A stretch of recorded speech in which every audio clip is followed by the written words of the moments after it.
9.5 साल मैं जिम्मेदारी से कह रहा हूँ, जमात अहले सुन्नत तेलंगाना के ये उलमा बैठे हैं, 500 से ज़ायद खानकाएँ हमारे साथ हैं। More than 500 religious institutions are with us. मसाजिद के सैकड़ों आइम्मा हमारे साथ हैं, कौम के पढ़े लिखे लोग हमारे साथ हैं। इसकी तफसीलात हम आपको पेश करेंगे। मैंने पहले भी कहा है, अब भी कह रहा हूँ कि जमात अहले सुन्नत तेलंगाना BRS की तमाम नशिस्तों की मुकम्मल तायीद करते हैं और हम आपके नुमाइंदे बनकर आज BRS हुकूमत से ये मुतालबा कर रहे हैं कि 9.5 साल आपने जिस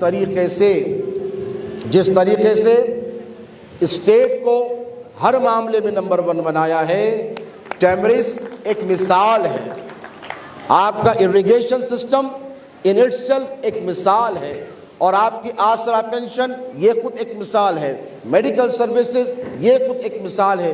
चंद बातें हैं जिनका उन्होंने, शादी मुबारक स्कीम ये भी एक बहुत बड़ी मिसाल है। ये तेलंगाना गवर्नमेंट यकीनन मैं ऐसे ही नहीं कह रहा हूँ, देखिए मैं सारा हिंदुस्तान फिरता हूँ, कश्मीर से कन्याकुमारी तक, ईस्ट वेस्ट नॉर्थ साउथ, मैं सब जगह फिर कर आया हूँ। लोग कहते हैं एम्प्लॉयमेंट नहीं है, मैंने कहा हैदराबाद आओ, जब ओवरऑल डेवलपमेंट होता है स्टेट का।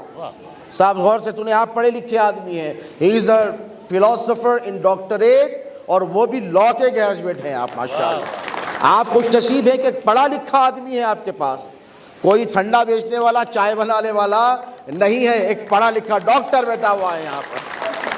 देखिए फर्क महसूस कीजिए कि आपकी जो क़यादत है ना, ये पढ़े लिखे लोगों के हाथ में है। मैं पूरा हिंदुस्तान फिरता हूँ, मैंने ऐसा एम्प्लॉयमेंट रेट कहीं नहीं देखा। भाई आप सोचिए, एम्प्लॉयमेंट नहीं बोलते हैं, आपको मैं बताऊं, माइग्रेंट लेबर्स सारे इंडिया से आके हैदराबाद में सेटल हो रहे हैं। क्यों? एम्प्लॉयमेंट है। स्विगी, जोमैटो, रैपिडो, ओला, उबर, इसमें मेहनत करके 40 हज़ार कमा रहे हैं। ये कारनामा केसीआर साहब का इसलिए है कि स्टेट में ओवरऑल डेवलपमेंट है, इसीलिए ये रोजगार है। अगर कर्नाटक की तरह यहाँ पर भी फसाद होता, कर्नाटक की तरह यहाँ पर भी हिजाब पर बैन लगता, कर्नाटक की तरह यहाँ पर भी जबरदस्तियाँ की जाती, तो बताइए तेलंगाना तरक्की करता? बहुत कॉम्प्रोमाइज कर बहुत मेहनत कर केसीआर साहब ने मेहनत की है। मुसलमानों, ये पे बैक टाइम है। आप मुझसे वादा करिए, डॉक्टर साहब को आप गुज़िश्ता से ज्यादा इस बार भारी अक्सरियत से कामयाब करेंगे इंशाअल्लाह, वादा कीजिए।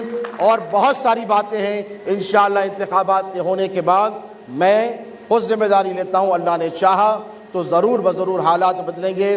जो वादे आपसे किए गए थे इंशाअल्लाह वो ज़रूर पूरे किए जाएंगे इंशाअल्लाह। शादी मुबारक स्कीम के हो, कि पेंशन के हो, और सिलाई मशीनों के हो, और छोटे छोटे रोज़गार के हो, वो सब किए जाएंगे। एक बात मैं बताऊं मुसलमानों, याद रखना, आप इत्तेहाद से रहेंगे तो कामयाब रहेंगे। बाहर के लोगों की हमें ज़रूरत नहीं है, तेलंगाना सेल्फ रिलायंट है, हमें बाहर वालों की ज़रूरत नहीं है। तेलंगाना इंडिया का राइस बोल बना हुआ है, बाहर के लोगों की जरूरत नहीं है। हम सारे हिंदुस्तान को चावल फराहम कर रहे हैं, एक छोटी सी रियासत है, हम दे रहे हैं, हमें जरूरत नहीं है। बाहर की जमातें, दिल्ली की जमात, कांग्रेस हो कि बीजेपी हो, उनको मुबारक हो दिल्ली, वो वहां रहे। हमारी जिम्मेदारी, हमारा घर बचाना है, तेलंगाना हमारा घर है, हम इसे बचा कर रहेंगे इंशाअल्लाह। तबारक व तआला से दुआ है कि मौला इस रियासत में पिछले 9.5 साल में जैसा अमन व अमान को बरकरार रखा गया है, परवरदिगार आइंदा भी केसीआर साहब को और BRS पार्टी को ये मौका इनायत फरमा कि इस रियासत में अमन व अमान बरकरार रहे।